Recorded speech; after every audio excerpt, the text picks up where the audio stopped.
Right. आपका M सिर्फ ये नहीं है कि आपने फीस लेनी है, आपका पेशेंट ठीक हो जाए। इसको मैं बड़े एक बेटा ये नेक्स्ट स्लाइड कैसे होगी?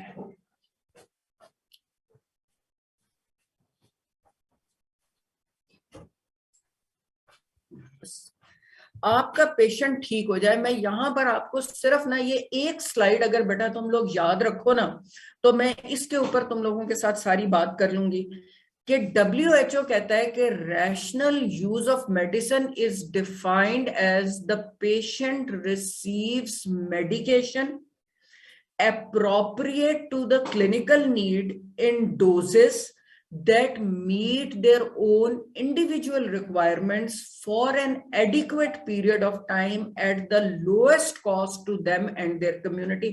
बेटा ये जो डेफिनेशन WHO ने दी हुई है ना, ये एक एक लफ्ज जो है ना वो इसमें इंपॉर्टेंट है और एक एक लफ्ज इसको समझने और अप्लाई करने वाला है। अगर आप इसको गौर करो कि आप क्या कह रहे हो, patient receives medication appropriate to the clinical need. सबसे पहली बात तो यह है कि आपको ये पता हो कि पेशेंट का डायग्नोसिस है क्या। सबसे पहली बात ये, you should be very very clear in your mind कि तुम क्या समझ रहे हो कि इसका डायग्नोसिस क्या है। हमारा स्टाइल ये होता है कि जी बुखार हो रहा है, पता नहीं क्या हो रहा है, यार कोई एंटीबायोटिक लिख दो। यू आर नॉट क्लियर ये कोई वायरल डिजीज है, यू आर नॉट क्लियर कि ये कोई बैक्टीरियल है। अगर बैक्टीरियल है तो कौन सा, बस यार कोई थर्ड जनरेशन लिख दो और बात खत्म। डायग्नोसिस के बारे में आपको क्लियर होना चाहिए, ठीक हो गया। उसके बाद उस पेशेंट की इंडिविजुअल रिक्वायरमेंट क्या है, ठीक है। पेशेंट की इंडिविजुअल रिक्वायरमेंट, आपने हर पेशेंट अपनी जगह पे एक डिफरेंट इंसान है। आप उसकी सबसे पहले उसकी हिस्ट्री लोगे, हिस्ट्री लेके आप फाइंड आउट करो पेशेंट की एज क्या है। अभी हमने बात किया कि पेशेंट की एज क्या है, मेटाबॉलिज्म है, मेटाबॉलिज्म जो है वो बच्चों में फर्क है, ओल्ड जीरियाटिक्स में फर्क है, इन सारों के लिए डिफरेंट डोजेस हैं, ठीक है। पेशेंट का रीनल स्टेटस क्या है, पेशेंट को कोई और कोमॉर्बिड कंडीशन तो नहीं है, पेशेंट को कोई और कोमॉर्बिड कंडीशन तो नहीं है। पेशेंट जो है उसको लेट्स से और कौन सी ड्रग ले रहा है, ड्रग इंटरेक्शन तो नहीं है। ये सारी चीजें जो हैं ये तुम्हें पता होनी चाहिए पेशेंट के प्रिस्क्रिप्शन लिखने से पहले, ठीक हो गया। उसके बाद पेशेंट की आगे आप अक्सर मैंने ये देखा है, आप यकीन करें ये कोई एग्जैजरेशन नहीं है कि मैंने अपनी आंखों से देखा कि एक बच्ची हमारे पास 17-18 साल की मैंने देखी, जिसको के बकायदा जो पिछले 10 सालों से स्टीरॉइड्स ले रही थी, and she presented with all the side effects of steroids. इसलिए कि उसको कभी किसी पीडियाट्रिशियन ने प्रिस्क्रिप्शन लिख के दी थी for steroids, for what reason, मगर अगर टाइम नहीं लिखा था कि कितना अरसा खानी है, चुनाचे वो स्टीरॉइड्स अगले 10 साल से वो स्टीरॉइड्स खा रही थी, ठीक है। So you need to write the time period, ठीक है। पेशेंट्स आते हैं जॉइंट पेन्स के साथ, आर्थराइटिस के साथ, आप उनको नॉन स्टीरॉइडल एंटी इन्फ्लेमेटरीज लिख देते हैं, वो साल हर साल वो खाते रहते हैं, घुटने तो बच जाते हैं, रीनल फेलियर में चले जाते हैं, ठीक हो गया। So you need to tame the adequate time, adequate dose, आपने उसकी डोज कैलकुलेट करनी है, आपके उन्हें उसकी सारी क्लिनिकल कंडीशंस देखनी है, आपने उसकी हिस्ट्री देखनी है, आपने उससे हिस्ट्री ऑफ एनाफाइलेक्सिस लेनी है, हिस्ट्री ऑफ एलर्जीज लेनी है, हिस्ट्री ऑफ टैकिफाइलेक्सिस लेनी है, ये सब कुछ आपने लेना है। उसके बाद एक और एथिकली आपके ऊपर बहुत इंपॉर्टेंट बात आती है, एक जिम्मेदारी आती है, और वो एथिकली ये जिम्मेदारी आती है कि आपने कभी भी ड्रग कंपनियों से, फार्मेसी से, इनके रिप्रेजेंटेटिव से ब्राइब नहीं। ये बहुत इंपॉर्टेंट बात है। वो आपके पास आउटडोर में आते हैं, वो कहते हैं ओहो डॉक्टर साहब आप तो बड़ी गर्मी में बैठे हुए हैं, आपका तो कमरे में इतनी गर्मी है, हम आपके कमरे में ना बस ये एसी लगवा देते हैं। ये अभी मिनिमम ऑफर है, ठीक है। उसके बाद वो आपको बाहर के ट्रिप्स भी कराएंगे, आपको बाहर वर्कशॉपों पे भी भेजेंगे, फॉरेन अब्रॉड भी भेजेंगे। हज उम्रे भी करवा देंगे, लेकिन इन रिटर्न वो आपसे ये चाहेंगे कि आप उनकी ड्रग प्रिस्क्राइब करें। ठीक है, उनकी ड्रग 80 रुपए की एक गोली है, आपको ये पता है कि ये इसका ऑल्टरनेट बाजार में 8 रुपए की गोली भी है। Is that clear? ये बहुत इंपॉर्टेंट बात है बेटा, ये एथिकली एंड मॉरली आपने जब एक पेशेंट को दवाई प्रिस्क्राइब करनी है तो उस पेशेंट को सर से पांव तक एक नजर देखें। आप जो दवाई लिख रहे हैं आपको उस दवाई की कीमत पता होनी चाहिए, और उस पेशेंट को सर से पांव तक देखकर ये हिसाब लगाएं कि क्या ये पेशेंट ये दवाई खा सकता है। अगर आपको नजर आ रहा है कि ये तो मुश्किल से 3 टाइम की रोटी खाता है, तो फिर प्लीज उसको कुछ उसका सस्ता ऑल्टरनेट लिख के, अदरवाइज आपको दवाई लिखने का फायदा ही कोई नहीं है। बच्चों, are you with me? Yes ma'am. Yes ma'am. Yes, ma'am. Okay, am I making any sense to you people बेटा? Yes Yes, ma'am. ma'am. Very ma'am बहुत अच्छा लेक्चर है। अच्छा बेटा चंदा, अब ये देखो मैंने जो बातें कही है ना, मैं एक्चुअली बेटा ये जो principles of rational drug therapy है ना, ये दिमाग से नहीं पढ़ा रही, ये मैं तुम लोगों को दिल से पढ़ा रही हूँ। ठीक है, इसलिए इसको थोड़ा सा ना ध्यान से और गौर से सुनो, क्योंकि बेटा ये जो चीजें हैं ना अल्टीमेटली आप बस जवाब दो अल्लाह के आगे। ठीक है, और नियतें अल्लाह जानता है, लेकिन एक तो इस बात का भी कोई एक्सक्यूज नहीं है कि जी मुझे पता ही नहीं था। अब जिस जगह आ गए हो तुम लोगों को हर बात पता होनी चाहिए। तुम्हारे हाथ से एक मरीज ठीक हो जाता है, इसका जो अजर है वो अल्लाह दे सकता है, बेचारा पेशेंट नहीं दे सकता। ठीक हो गया? अब लेट्स स्टार्ट विद दिस। पहली चीज तो यह है कि भाई अगर तुम कहीं कर रहे हो ना, तुम्हारे पास प्रैक्टिस कर रहे हो, कुछ कर रहे हो, प्रॉपर स्टोरेज ऑफ मेडिकेशन। इसका मतलब यह है बेटा कि वो जो टीके जिनको फ्रिज में रखना है, वो टीके जो जहां कहीं भी रखना है, उनको जिस टेम्परेचर में रखना है, जिस एनवायरनमेंट में रखना है बेटा, वो तुम लोगों को ये वैक्सीन हैं, ये चीजें, ये एक फार्मेसी लेवल पे, लेकिन कई चीजें आप लोगों ने खुद अपने क्लिनिक पे भी लाके रखी होती हैं। ठीक हो गया? उसके बाद आपने पेशेंट की हिस्ट्री ली, आपने डायग्नोसिस पे जाना है, आपने प्रॉपर इंडिकेशन देनी है। इस बंदे को आपको क्लियर होना चाहिए कि इस बंदे को टाइफाइड है, इस बंदे को ये बैक्टीरियल डिजीज है। आपने रैंडमली बस बुखार हो रहा है ना, मतलब मुझे ये याद है कि मैं जब स्टूडेंट थी और मुझे हाउस जॉब में मेरे साथ एक मेरा सीनियर हाउस सर्जन था, डॉक्टर साहब बस तीनों ही गला ने यही करे, उसको एक एंटीबायोटिक दे दें और एक एंटी मलेरियल दे दें, अल्लाह अल्लाह खैर से। उसका नतीजा ये हुआ कि अब हम दोनों चीजों को रेजिस्टेंट हो गए। Are you with me? Yes ma'am. Yes, ma'am. आपकी करेक्ट इंडिकेशन होगी, उसके ड्रग को, उसकी सेफ्टी, उसकी एफिकेसी, उसकी suitability for the patient and cost. अच्छा देखो बेटा, यहाँ पे एक चीज और इंपॉर्टेंट है, जरा इसको ध्यान रखना बेटा। आई रिक्वेस्ट योर मैडम सदीका के जहां मेरा टाइम खत्म हो जाए ना, मुझे खुद बता दीजिएगा कि बस आपका टाइम खत्म हो गया, तो थैंक यू वेरी मच, क्योंकि आई गेट कैरिड अवे, और प्लस ये कि मेरा बड़ा लंबा सारा कुछ था। अच्छा बेटा यहाँ देखो, आपके फर्ज करो कि आपका पेशेंट आपके पास आया है। देखो मैं इस बात की ना व्हाट शुड आई से, मैं इस बात को मैंने एक्सपीरियंस किया है कि my father presented with congestive cardiac failure. जब मैंने फातिमा जना में को अभी बस ज्वाइन नहीं किया था, एफएससी किया था, he had congestive cardiac failure, he went to the, हम सीएमएच गए और वहां पे जो डॉक्टर साहब थे वो बस डॉक्टर साहिबा थी, जल्दी जल्दी में थी, he presented with pulmonary oedema और उनको ब्रेथलेसनेस थी। तो उन्होंने क्या किया कि ब्रेथलेसनेस को ना दूर से ही देख के वो सांस चढ़ा हुआ है, डॉक्टर साहब, कर्नल साहब आपको तो एस्थमा की शिकायत है, तो अमाइनोफाइलिन की ड्रिप लगा दी और 1000 सीसी की 3 ड्रिपें, जहां कंजेस्टिव कार्डियक फेलियर था डायूरेटिक्स देनी थी, रात में 3 ड्रिपें देके अगले दिन तक माय फादर एक्सपायर्ड। ठीक है, और मुझे उस वक्त इस बात का बिल्कुल अंदाजा नहीं था कि ये तो एक क्रिमिनल एक्ट हो गया। अब उसमें इशू क्या था, आज तक मुझे ये एहसास होता है कि उसको काश के उसने सिर्फ कानों पे स्टेथोस्कोप लगा के चेस्ट को सुना होता तो क्रेप्ट सुन लिए होते। काश के उसने पैरों को चेक किया होता और अडीमा फीट देख लेती, ठीक है, काश के उसने लिवर पैल्पेट किया होता, तो फिर वो इसको कभी भी ब्रोंकियल अस्थमा ना कहती, इसको कंजेस्टिव कार्डियक फेलियर के तौर पे ट्रीट करती। सो बेटे you need to do the, don't be over confident. सबसे पहले हिस्ट्री लो। हिस्ट्री के अंदर मिसाल के तौर पे एक यंग लड़का है और तुमने डायग्नोज किया है कि यार ये यंग लड़का है और इसकी अभी कुछ अरसे के बाद शादी होने वाली है और ये डिप्रेशन में है। अब तुम उसको एक ऐसा एंटी डिप्रेसेंट दे दो जो उसको इम्पोर्टेंट कर दे। Are you with me?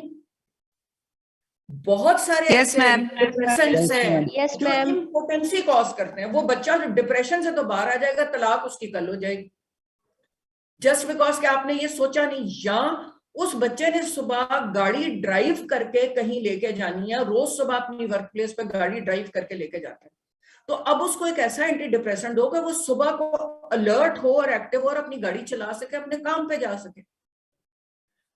Patient तुम्हारे पास आया है, लड़की आई है, तुमने उससे हिस्ट्री ही नहीं ली है कि वो प्रेग्नेंट है, ठीक है, शी इज प्रेग्नेंट, और तुमने उसको शुरू करा दिया, तुमने समझा है कि यार इसको तो है, ये तो बाइपोलर, तुमने उसको लिथियम शुरू करा दिया, इट्स ए टेराटोजेनिक ड्रग। उसको हाइपरटेंशन है और तुमने उसको शुरू करा दिया है एसीई इनहिबिटर्स, ठीक है, इट्स ए टेराटोजेनिक ड्रग। बेटे बात समझ आ रही है? अब यहाँ पे इंपॉर्टेंट बात यह है कि Yes, पेशेंट ma'am. तुम्हारे पास आता है, तुमने पेशेंट से हिस्ट्री लेनी है, पेशेंट की हिस्ट्री के अंदर उसकी सारी चीजें देखनी है, प्रेग्नेंट तो नहीं है। अच्छा अगर वो आज प्रेग्नेंट नहीं है, तुमने उसको देख लिया है कि भाई ये जो है ना इसको ब्लड प्रेशर है और आपने उसको एसीई इनहिबिटर्स शुरू कराए हैं, मगर आपने उसको फिर एजुकेट करना है और आपने उसको बताना है she is a young woman, आज वो फैमिली प्लानिंग कर रही है, कल को वो हो सकता है she wants to increase the family, आपने उसको एजुकेट करना है कि जब ऐसा वक्त हो तो आपने ये एसीई इनहिबिटर्स पहले बंद कर देने हैं, ठीक है।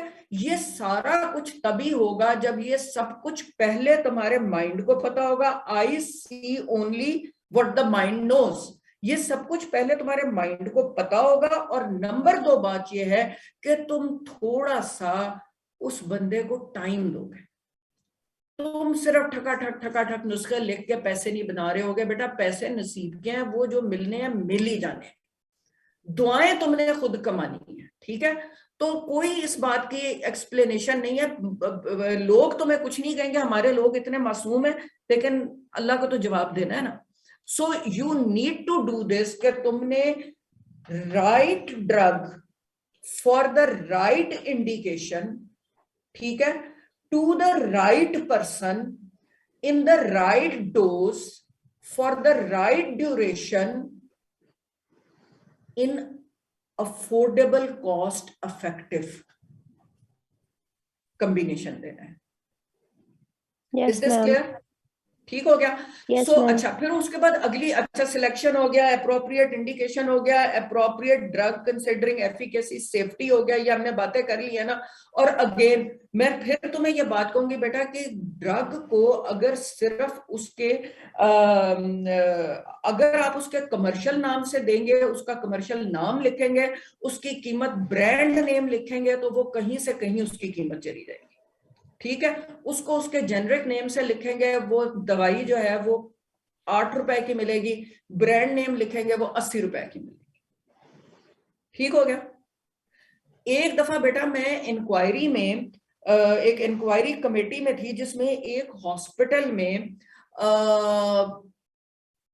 कीमोथेरेपी के पॉइंट ऑफ व्यू से कुछ इंजेक्शंस आए हुए थे जो पता नहीं 80 हजार, ऑलमोस्ट 1 लाख का एक इंजेक्शन कुछ इस तरह का था, ठीक है। और वो इंजेक्शंस की इंडिकेशन नहीं थी। ड्रग कंपनी वालों ने ऑन्कोलॉजिस्ट को अप्रोच किया, उसके साथ जो आउटडोर में बैठता था उसको अप्रोच किया, उसके साथ बात की, उसको कहा कि जी वो इंजेक्शन हमारे पड़े हुए हैं, वो इस्तेमाल होंगे तो हमें पैसे मिलेंगे, लाख लाख रुपए का एक टीका है सर, अगर ये टीके इस्तेमाल हो जाए ना, आप समझे पर टीका हम आपको ना 20-30 हजार रुपया देंगे। Are you with me? So ma'am. बगैर प्रॉपर इंडिकेशन के वो लिखे गए, वो इस्तेमाल हुए, अननेसेसरी हुए, जुल्म हुआ, ज्यादती हुई, ठीक है, कहीं पकड़े जाते हैं, कहीं नहीं पकड़े जाते। सो ये सारी बातें बेटा तुम्हारे जहन के अंदर होनी चाहिए। आगे चलते हैं, let's see appropriate doses, administration, duration, contraindications. Contraindications में जैसे मैंने तुम्हें प्रेगनेंसी एक बड़ी बेसिक कॉन्ट्रा इंडिकेशन बता दी है, ठीक है। इम्पोर्टेंसी जो है ये मैंने तुम्हें बड़ी, एक तुम लोगों के लिए ये इंपॉर्टेंट नहीं होगा, मगर एक यंग लड़का जो ऑलरेडी डिप्रेशन में है और आप उसको एक ऐसी एंटी डिप्रेसेंट बता देते हैं कि वो बेचारा, तो आप लोगों ने ब्यूटीफुल माइंड देखी है? No, ma'am. बच्चों नहीं देखी, चलो कभी देखना, ओके। अच्छा, अब अच्छा फर्ज करो कि तुम्हारे पास एक एस्थमेटिक पेशेंट है, एक एस्थमेटिक पेशेंट है और वो ब्लड प्रेशर के साथ आता है, ठीक है। ब्लड प्रेशर के साथ वो आता है, तो तुम उसको बीटा ब्लॉकर्स दे सकते हो? No, ma'am. नहीं मैम। ठीक है, तो अब ये बात जो है ये तुम्हें पता होनी चाहिए ना। अब तुम ये बात पहले तो हिस्ट्री में लोगी, उससे पूछोगी कि उसको एस्थमा तो नहीं है, फिर हम बात आगे चलाएंगे ना। अगर उसको एस्थमा है तो फिर आपने उसको बीटा ब्लॉकर नहीं देने। अगर एक डायबिटिक पेशेंट है उसको बीटा ब्लॉकर देने हैं? No, ma'am. No ma'am. अच्छा, यहां पे मैं ये कहना चाहूंगी कि अगर बहुत जरूरत हो, पहले तो ये बताओ कि ये जो नो मैम कहा है इसमें मेन मसला क्या है, होगा क्या? मैम चूंकि इंसुलिन भी बीटा आइसोलेट सेल से सिक्रीट होता है तो उसके ऊपर इफेक्ट आएगा उसका। मालूम हो जाएगा। हम रेसेप्टर्स की इंटरेक्शन हो जाएगी। अच्छा बेटा मैं बताती हूँ, क्योंकि और I would love to listen to you, ज्यादा लेकिन इफेक्टिव है। इसको दे मैं सकते हैं। चूंकि बस बेसिकली बेटे देते हैं मैम। जो साइंस ऑफ हाइपोग्लाइसीमिया होते हैं ना, साइंस ऑफ हाइपोग्लाइसीमिया क्या होते हैं? टेकिकार्डिया। साइंस ऑफ हाइपोग्लाइसीमिया क्या होते हैं? पेल्पिटेशन, स्वेटिंग, ये सारे के सारे बीटा ब्लॉकर्स से मास्क हो जाते हैं। ये बात समझ आ रही है आपको? Yes ma'am. जब Yes, आप ma'am. किसी डायबिटिक पेशेंट को थेरेपी प्रिस्क्राइब करते हो तो आप उसको साथ में ये टीच करते हो कि जेब में अपने कोई स्वीट्स और टॉफीज रखो, अगर तुम्हें एकदम दिल धड़कने लगे और तरेलियां आने लगे तो फिर कुछ मीठा निकाल के खा लेना। ये साइंस ऑफ हाइपोग्लाइसीमिया है, ये तुमने अपने पेशेंट को बताया हुआ है।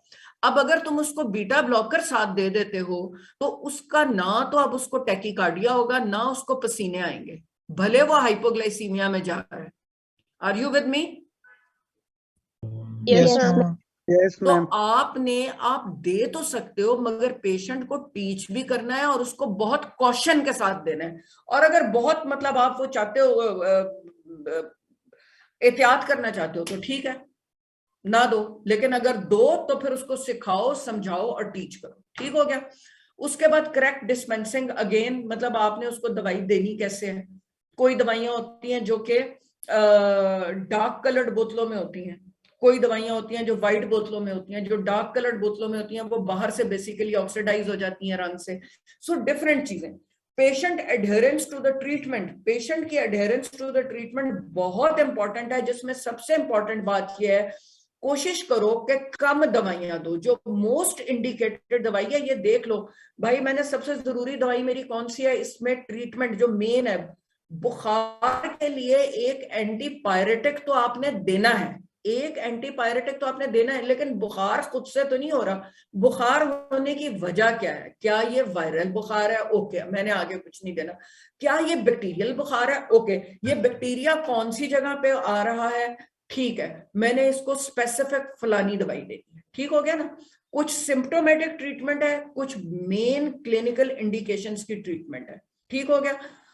अगर इसके अलावा बहुत सारी दवाइयां दे दोगे, मल्टीविटामिन्स भी लिख रहे हो, प्लेसिबोस भी लिख रहे हो, फलाना फलाना, तो पेशेंट से इतनी गोलियां खाई नहीं जाएंगी। ठीक हो गया? जरूरी दवाई लिखो, इंडिकेटेड दवाई लिखो। एक बात।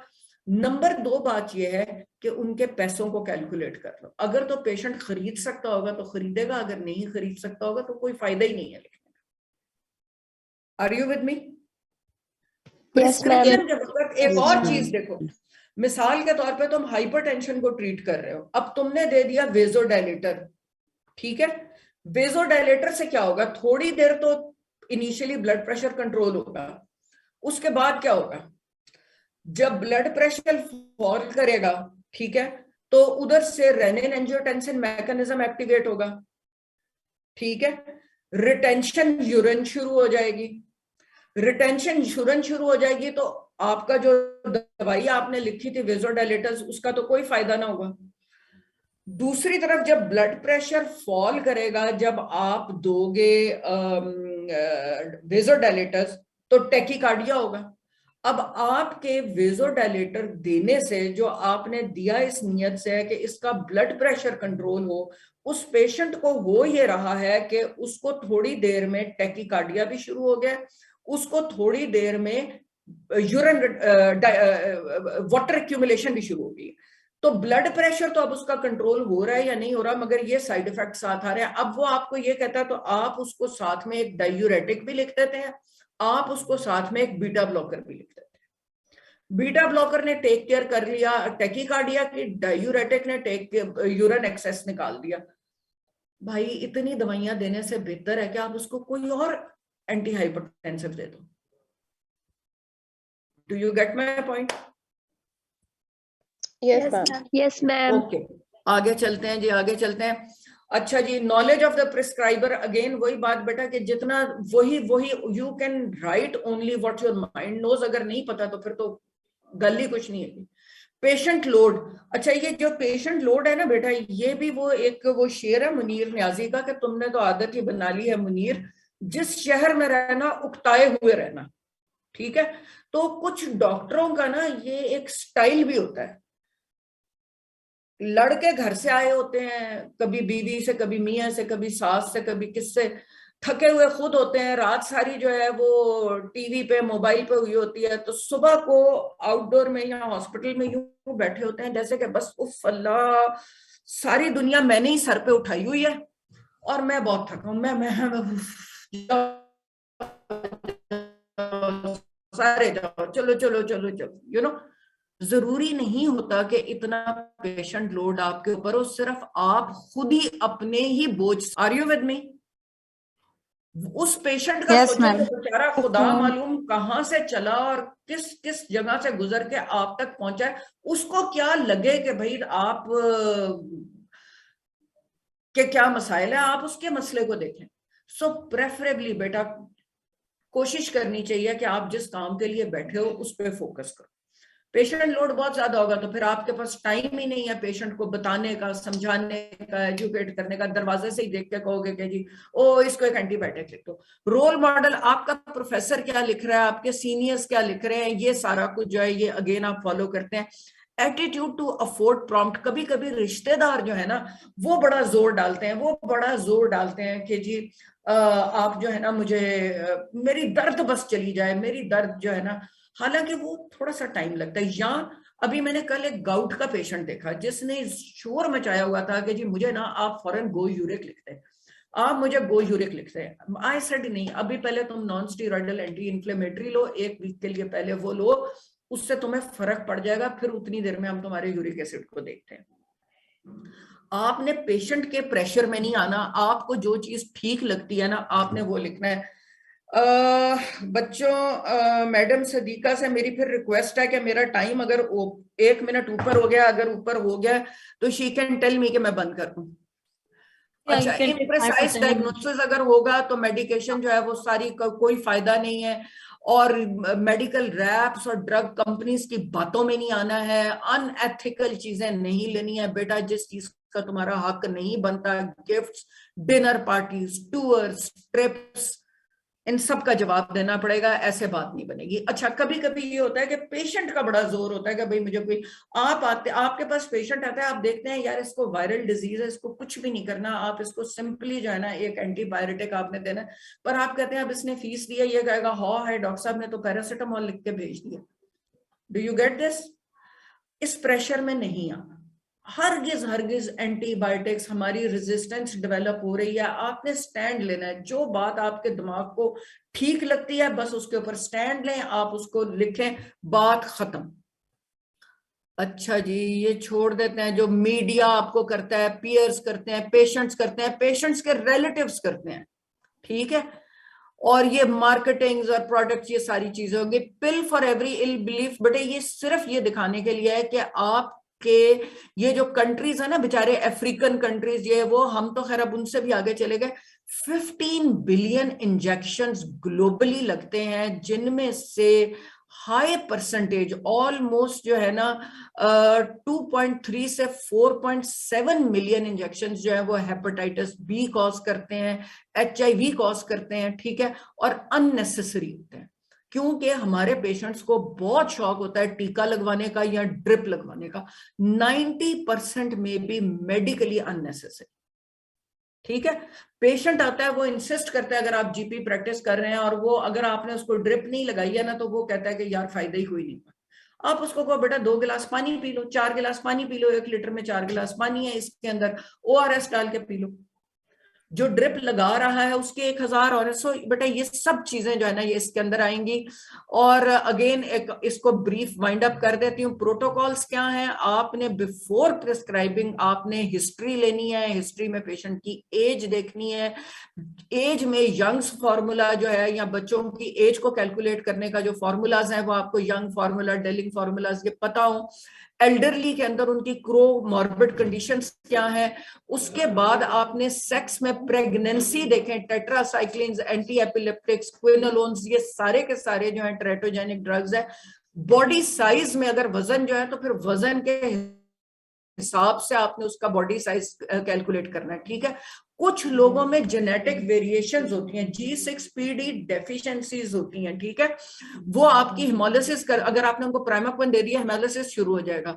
इसी तरह मैंने अभी का फास्ट एसिटिलेटर्स एंड स्लो एसिटिलेटर्स, उनकी दवाई देते हुए आप उनको देखें, ठीक हो गया। उसके बाद साइकोलॉजिकल फैक्टर्स जो मैंने प्लेसिबोस की बात की है आपके साथ, ठीक है, कि कभी वो आपको आप देखें, जरूरी है तो और बात है, नहीं जरूरी है तो ना करें, कभी कभी दिमाग खा भी जाते हैं। आप यू आर द जज, आपने देखना है क्या करना है। पैथोलॉजिकल फैक्टर्स, लिवर डिजीज है कि नहीं है, उसके हिसाब से आपने दवाई का डोज सेट करना है। किडनी डिजीज, GFR, इसी तरह थायराइड डिजीजेस जो है, ठीक है। उसके बाद कई दवाइयों के क्यूमुलेटिव इफेक्ट्स होते हैं, tachyphylaxis, tolerance, unnecessary antibiotics will lead to drug resistance, ठीक हो गया। और सबसे इंपॉर्टेंट बात, बार बार बेटा मैं कह रही हूँ, सोशियो इकोनॉमिक स्टेटस। जुल्म ना करो, मेरा मतलब है नजर आ रहा है अगले अगले की रोटी पूरी नहीं हो रही, तुम उसको कह रहे हो बीबी जाओ जाके ये दवाई लो और साथ में फ्रूट भी खाओ और गोश्त भी खाओ, ठीक है। अच्छा, फिर दोबारा मैं बेटा अपनी इसको डिफाइन कर रही हूँ। एस्टेब्लिशमेंट ऑफ डायग्नोसिस होना चाहिए। डेफिनेट थेराप्यूटिक प्रॉब्लम क्या है उसके मुताबिक आपने दवाई देनी है। पेन को ट्रीट कर रहे हो, इन्फेक्शन को कर रहे हो, फीवर को कर रहे हो, अपने थेराप्यूटिक गोल्स को डिफाइन करो। अप्रोप्रिएट ड्रग जो है, ये अब रेपिटेशन आ गया, छोड़ दो। अच्छा, उसके बाद बेटा आपने अपनी प्रिस्क्रिप्शन में रूट ऑफ एडमिनिस्ट्रेशन बताना है, पर ओरल लेनी है, इंजेक्शन लगवाना है, टीका लगवाना है। अगर आप घर भेज रहे हो ओरल दवाइयां दो, बेचारे को टीकों पे मत डालो, ठीक हो गया। बता के भेजो उसको कितनी देर तक खानी है, बता के भेजो उसको क्या साइड इफेक्ट आ सकता है। तुमने एक पेशेंट को एंटी डिप्रेसेंट शुरू कराई है, उसको बताओ कि इसका असर 4 से 6 हफ्ते में आएगा, ठीक है। वो अगले 4 दिन के बाद वो परेशान फिर रहे कि यार मुझे तो कोई फर्क ही नहीं पड़ा। उसको एजुकेट करो, उसको बताओ कि 4 से 6 हफ्ते में आएगा, ठीक है। उसके बाद अब आगे हम क्या चले। अच्छा, फीडबैक पेशेंट का हफ्ते बाद 2 हफ्ते बाद उसको बुलाओ, उसको स्पेसिफिकली बताओ कि अगर तुम्हें ये साइड इफेक्ट आने लगे तो तुमने मेरे पास पहले आ जाना है, वरना मेरे पास 2 हफ्ते बाद आओ। उसको दोबारा रीइवैल्यूएट करो, रीअसेस करो, डोज एडजस्टमेंट करो, ठीक है। अच्छा जी, अच्छा जी, अच्छा जी, अब और क्या है।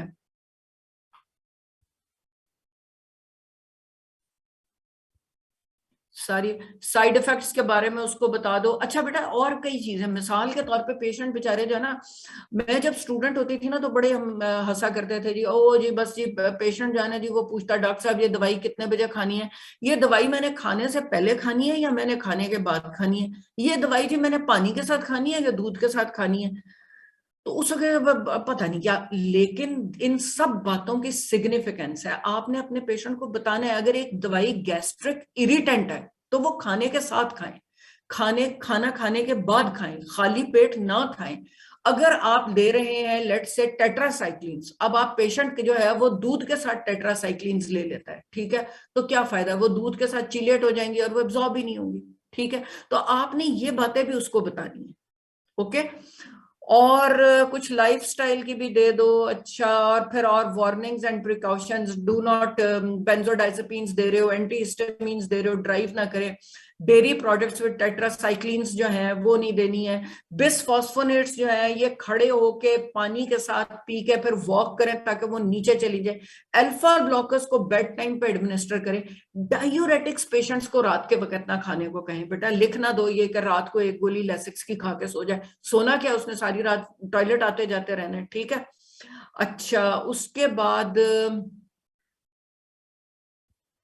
अच्छा ये एक बेटा सिंपल मैंने एक जगह से उठाया है, ये सिंपल जो है ना प्रिस्क्रिप्शन है आपकी लिखी हुई कि ये प्रिस्क्रिप्शन लिखी किस तरह होनी चाहिए, ये इंपॉर्टेंट है। एक पढ़े लिखे डॉक्टर हो अगर ना तो बेटा बात भी उसी तरह, मिसाल के तौर पे ऊपर जो है आपके पेशेंट का नाम, डेट, एड्रेस और एज, ठीक हो गया। उसके बाद आपने जो लिखना है कि जो आपने RX क्या होता है, RX जो है ना ये लैटिन एब्रीविएशन है फॉर टेक दो और यू मे टेक दिस, इसको सुपरस्क्रिप्शन कहते हैं, ठीक है।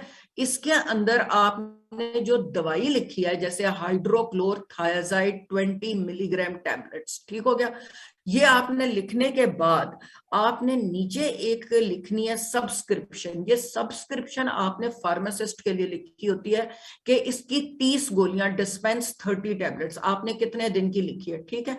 उसके बाद आप नीचे ये जो लिखेंगे 1 टैबलेट पर ओरम, ठीक है, फॉर हाइपरटेंशन, ठीक है। अब ये हाइपरटेंशन की चूंकि बहुत लंबी दवाई है लेकिन ये उसने 30 टैबलेट्स लिख दी हैं, ठीक है।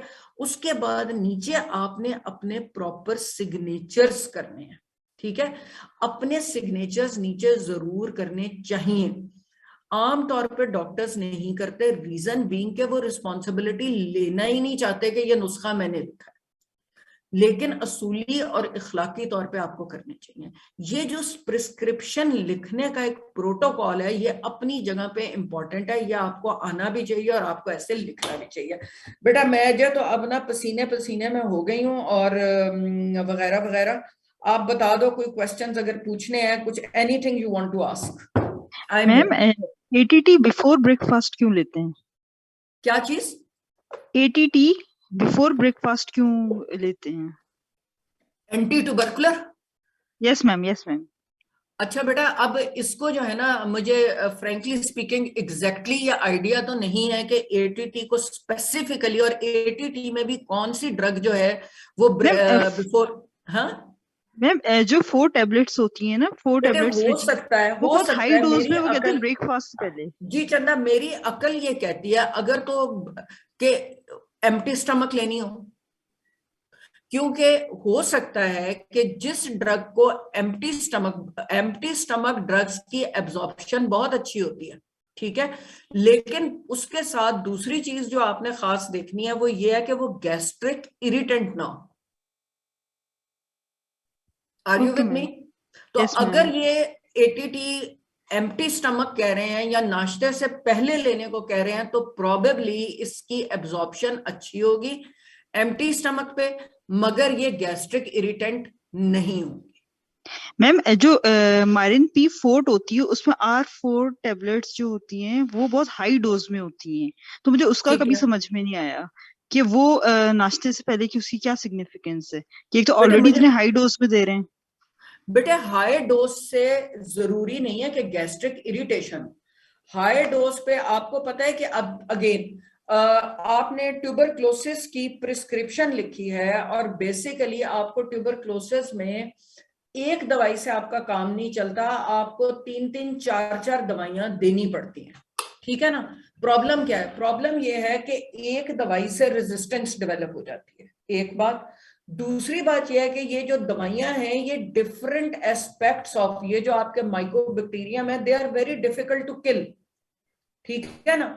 कोई यहां से उसको किल करता है, कोई वहां से किल करता है, कोई उसके इस एंजाइम को किल करता है, कोई उसको मिल के 4 दवाइयां उसको मारती हैं।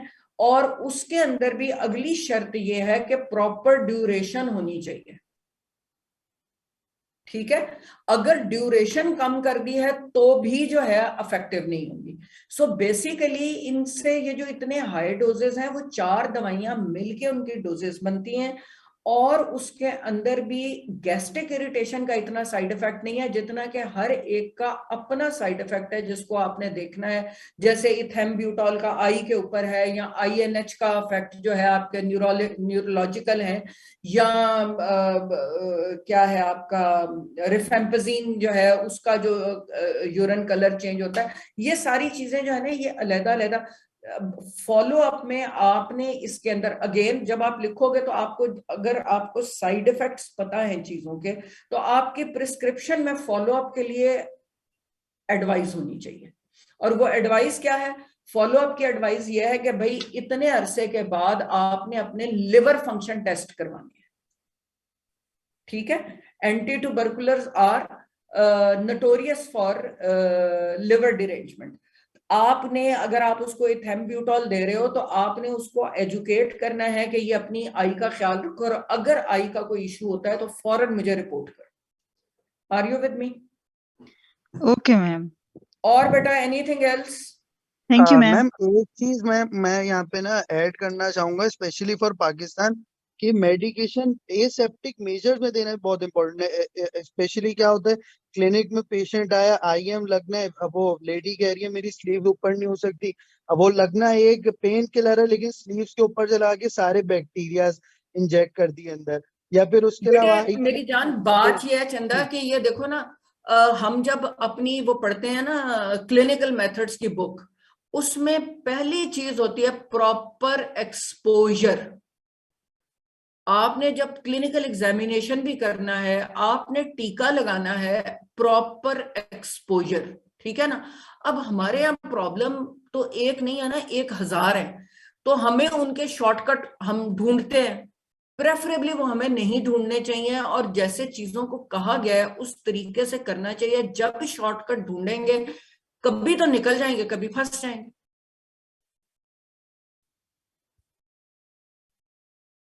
एनीथिंग एल्स बेटा? मैडम आप अपना ईमेल शेयर कर सकती हैं हमारे साथ, ईमेल एड्रेस? मेरी जान ये आपकी जो मैडम है ना, मैडम सदीका, उनके पास मेरा ईमेल है चंदा, आप उनसे ले लेना। जी हाँ, आप ओके लोगों मैडम। को भी ईमेल करनी हो तो please go through me. Ma'am एक क्वेश्चन है बेटे, कोई और क्वेश्चन है या आप मैं बंद कर दूं? यस मैम, एक क्वेश्चन है। अदर पार्टिसिपेंट मैम मेरा एक क्वेश्चन है, एक्सक्यूज मैम। जी बेटे बोलो, जी बोलो बेटा। मैम मेडिसिन की जो कंपोजिशन है उसके हवाले से मुझे पूछना था कि अगर फॉर एग्जांपल पेन किलर हम ले लें तो डाइक्लोफेनिक उसमें एक आती है सोडियम, दूसरी आती है डाइक्लोफेनिक पोटेशियम। तो इसी तरह और भी काफी मेडिसिन होती हैं, एंटी हाइपरटेंसिव्स में भी काफी में सोडियम होता है, कुछ में कुछ और होता है। तो इसकी मैम क्या सिग्निफिकेंस है ये थोड़ा बताइएगा, और उसकी जो साइट ऑफ एक्शन के ऊपर भी इफेक्ट आता है। क्वेश्चन है ना, ये बड़ा इंटरेस्टिंग है। इसको कहते हैं फॉर्मुलेशन ऑफ द ड्रग, ठीक हो गया। अच्छा, अब ये जो फॉर्मुलेशन ऑफ द ड्रग है ना बेटा, इसके अंदर एक तुम्हारे पास गोली आई है, लेट्स से छोटी सी एक गोली है। अब उस गोली के अंदर एक चीज तो है एक्टिव प्रिंसिपल, आप उस पेशेंट को एक्चुअली देना क्या चाहते हैं, उसकी बीमारी का जो इलाज का एक्टिव प्रिंसिपल है, उसमें वो जो लेट्स से वो जो पेन किलर है वो तो माइक्रोग्राम में इतना सा है, ठीक है। अब वो माइक्रोग्राम की तो गोली बन नहीं सकती है, आपने गोली इतनी बनानी है कि अगला बंदा जो है वो उसको मुंह में डाल सके और स्वॉलो करके खा सके, आप उसको डिस्पेंस कर सकें, ठीक है। अब वो माइक्रो मिलीग्राम एक्टिव प्रिंसिपल है, उसके अंदर जो और चीजें डाली जाती हैं वो और चीजों की डिफरेंट, यानी कि मिसाल के तौर पे आप एक कहते हैं उसके अंदर bulk adding agent, micro milligram को आपने इंक्रीज करके थोड़ा सा 1 मिलीग्राम का उसका या उसका वजन बढ़ाना है, तो अब आप बल्क एजेंट कोई डालते हैं। वो जो बल्क एजेंट होता है वो नॉर्मली आमतौर पे ना ये ग्लूकोज या इस तरह की कोई चीज डाल देते हैं जो रिएक्टिव नहीं होती, सिर्फ उसका वेट इंक्रीज करती है। फिर आप उसमें कोई कलरिंग एजेंट डाल देते हैं कि यार जरा थोड़ा सा कलर इसका जो है ना वो ये हो जाए। जो सिरप्स होते हैं उसमें आप कोई फ्लेवरिंग एजेंट भी डाल देते हैं, बच्चों का है, ये है, वो है, ये जनाब वो चेरी एजेंट है ये। उसके अलावा आप उसके अंदर या कोई क्रिस्टलॉइड या आप उसके अंदर कोई कोलॉइडल चीज डालते हैं, ठीक है। कभी कभी आप उसमें कोई वहीकल डालते हैं, ठीक है। वो वहीकल अब जैसे मिसाल के तौर पे सोडियम है, कैल्शियम है, या अगर कोई कोलॉइडल एजेंट है, ठीक है, ये चीजें डिटरमिन करती हैं एब्जॉर्प्शन को। अगर इसके साथ कोई कोलॉइड ऐड किया हुआ है, कोई टीका है उसमें कोलॉइड ऐड किया हुआ है, तो वो एब्जॉर्ब देर से होगा। क्रिस्टलॉइडल एजेंट जो है वो एब्जॉर्ब जल्दी हो जाएगा, ठीक है। अच्छा, फिर ये जो सोडियम, पोटेशियम, कैल्शियम जो इनके साथ ये जो चीजें चेंज करते हैं, इनसे बेसिकली इनकी बायो अवेलेबिलिटी चेंज होती है, ठीक है। एक किसी कंपनी ने एक सोडियम के साथ बना लिया, उसने राइट्स ले लिए हैं, अब वो दूसरी कंपनी बना नहीं सकती है, वो कहती है अच्छा ठीक है हम कैल्शियम के साथ बना लेते हैं। या आपने साथ जो चीज लगाई हुई है, लेट्स से कि उसकी वजह से उसकी बायो अवेलेबिलिटी कम है, उसका फर्स्ट पास इफेक्ट बहुत ज्यादा आ रहा है, आप उसकी फॉर्मुलेशन ऐसे करते हैं कि आप उसके अंदर कोई ऐसी चीज साथ ऐड कर देते हैं जिससे कि उसका प्री सिस्टेमिक मेटाबॉलिज्म इनिशियली नहीं होता और वो बायोलॉजिकली ज्यादा अवेलेबल हो जाती है। मतलब बेटा ये चीजें जाने, ये सारी की सारी बेसिकली केमिस्ट्री और फार्मेसी और इसकी फॉर्मुलेशन के ऊपर है बेसिकली, ठीक है। एज सच कोई बहुत वंस के एक ड्रग फार्माकोलॉजिकली फॉर्म्यूलेट होके आ जाती है तो फिर उस किसके साथ क्या लगा हुआ है शायद ये बहुत ज्यादा इनका फर्क नहीं होता। और बोलो। Okay ma'am, thank you ma'am. Obesity drug की एब्जॉर्प्शन को अफेक्ट करेगी या ड्रग की डिस्ट्रीब्यूशन को? बेटे ये हर चीज को करेगी। देखो मैंने जैसे कहा ना, मिसाल के तौर पे physical form of the drug, let's say कि एक ड्रग है जो सोल्यूशन की फॉर्म में है, वो रैपिडली एब्जॉर्ब हो जाएगी। एक ड्रग है जो कि टैबलेट की फॉर्म में है, वो पहले स्टमक में जाएगी, वो डिस्पर्स होगी, डिस्पर्स होने के बाद वो डिसॉल्व होगी, डिसॉल्व होने के बाद वो एब्जॉर्ब होगी। So it will take a little more time, ठीक हो गया। अगर किसी ड्रग के साथ कोई क्रिस्टलॉइड चीज लगी हुई है वो जल्दी एब्जॉर्ब हो जाएगी, कोलॉइड लगी हुई है वो देर से एब्जॉर्ब होगी, ठीक है। इसी तरह से कोई ड्रग है जो मैक्रोमोलिकुलर बनी हुई है, उसका मॉलिकुलर वेट ज्यादा बना दिया है, ठीक है, उसकी एब्जॉर्प्शन पुअर होगी। कोई ड्रग है जो लिपिड सॉल्युबल है, कोई ड्रग है जो वाटर सॉल्युबल है, जो लिपिड सॉल्युबल है उसकी एब्जॉर्प्शन पुअर होगी, जो वाटर सॉल्युबल है उसकी एब्जॉर्प्शन ज्यादा अच्छी होगी, ठीक है। पुअर होगी और अदरवाइज, ठीक है। सो ये सारी चीजें सिर्फ एब्जॉर्प्शन को अफेक्ट नहीं करती, इसी तरह आगे इनकी बायो ट्रांसफॉर्मेशन को भी। अगर आप फर्ज करो एक ड्रग है उसके साथ एक चीज लगा देते हो, एक स्ट्रक्चर लगा देते हो, वो इनिशियली इनएक्टिव होती है, ये प्रो ड्रग है तुम्हारी, ठीक है। वो प्रो ड्रग जो है वो बॉडी में जाके मेटाबोलाइज होगी और फिर एक्टिव होगी और फिर वो ड्रग बनेगी। Are you with me? अगर कोई ड्रग है जिसका के फर्स्ट पास इफेक्ट बहुत ज्यादा है, आप उसको फार्माकोलॉजिकली थोड़ा सा उसके साथ कोई ऐसी चीज लगा देते हैं, केमिस्ट्री वाले अपनी लैब में ये डिसाइड करते हैं कि इसके साथ मैं ये कोलॉइड लगा दूं तो ये शुरू में मेटाबोलाइज नहीं होगी, फिर ये बाद में एक ही दफा होगी, तो अब आप उसको ओरली अवेलेबल कर देते हैं। और चंदा, anything else? I think this is end of the session now. Thank you madam, ma'am thank you so much, बहुत जबरदस्त। मुझे एक कमेंट डॉक्टर साहब को सुनाना है, वेरी नाइस कमेंट। बहुत खूबसूरत, बहुत ताकतवर lecture. I salute you, dear madam. I wish we could listen more to you. Madam you are most welcome. मेरी आज की कमाई ही ये है. आप यकीन करें, मुझे यूं लगता है जैसे मेरे पास वक्त बहुत कम है और मेरा दिल करता है कि मेरे पास जो कुछ है ना, मैं इन बच्चों को दे दूं. सो गॉड ब्लेस यू. ये बच्चे मेरा सदका जारिया हैं. And thank you very much. God bless you. Thank you so much. Jazakallah. Okay, Allah Hafiz. Thank you. Thank you, ma'am. Okay बेटे, अल्लाह हाफिज. Mashallah, very interactive lecture. Allah Hafiz. Alhamdulillah. Alhamdulillah. Thank Allah- you. Thank you. Allah Hafiz.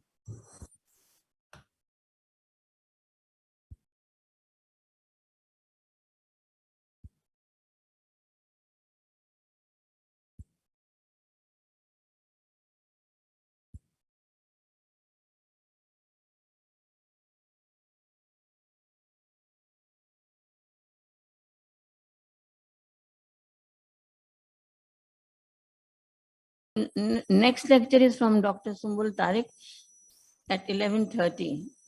So we have 7 to 7 minutes break. 7 minutes. She'll be at Regional Center, Ahmedabad.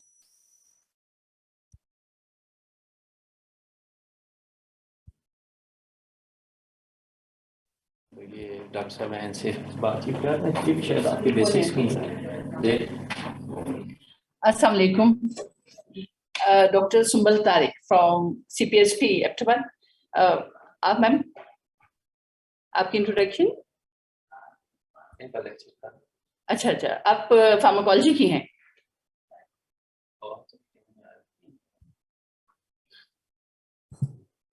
Doctor Munira ने अभी ले लिया ना lecture, उनके अभी video on है लगता है.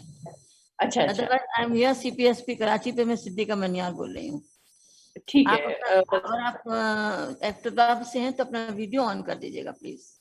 वीडियो भी ऑन करते हैं. नहीं, मुझे नजर नहीं आ रहा है. हाँ जी, आ गया. जी, मतलब एक काम आप करें कि आप अकेली हैं ना तो मास्क हटा दें. जी जी. बस वैसे तो असल में इतनी बस आदत हो गई है कि मास्क आदत के से बगैर पड़ गई. सही कह रहे हैं आप. लेकिन अगर आगे पीछे कोई ज्यादा लोग नहीं है तो मास्क हटा दें. नहीं नहीं बिल्कुल. मैं खाली करीबन अकेली हूँ.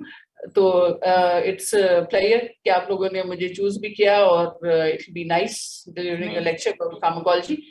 मगर एक बात कहनी पड़ेगी कि द टॉपिक्स आर यानी इतनी वाइड एक्सपेंस है जिसको आप कवर करने का कह रहे हैं. I don't know. I just have to sort of put it in a nutshell and give it to the students. I don't know. सबको यही शिकायत है कि टाइम कम, मुकाबला सख्त. लेकिन अब क्या किया जाए कि we have 7 weeks, फिर भी हमने कर दिया है. जी जी. तो 7 weeks में एनाटमी, रेडियोलॉजी, पता नहीं क्या क्या, फार्माकोलॉजी, पैथोलॉजी, सारी चीजें पढ़ानी थी बच्चों को. तो इसलिए जी जी. तो बस मैंने वही सोचा कि बेस्ट है कि बेसिक प्रिंसिपल्स को थोड़ा सा वो कर लूं और फिर This is BMS, basic medical science. जी जी. बस ये कि लोग इम्तिहान की तैयारी कर लें अच्छी तरह से और पास हो जाएं. The credit goes to you people then, इंशाल्लाह. इंशाल्लाह इंशाल्लाह. तो अभी मुझे शुरू में एक ईमेल आया हुआ था कि कुछ CPSP लाओ ना, स्क्रीन अनशेयर कर दें प्लीज. जी. अभी वो शेयर हो जाएगा मेरे ख्याल है. प्रेजेंटेशन जो है लाहौर शेयर करें प्लीज. असलान उनको बोलो लाहौर शेयर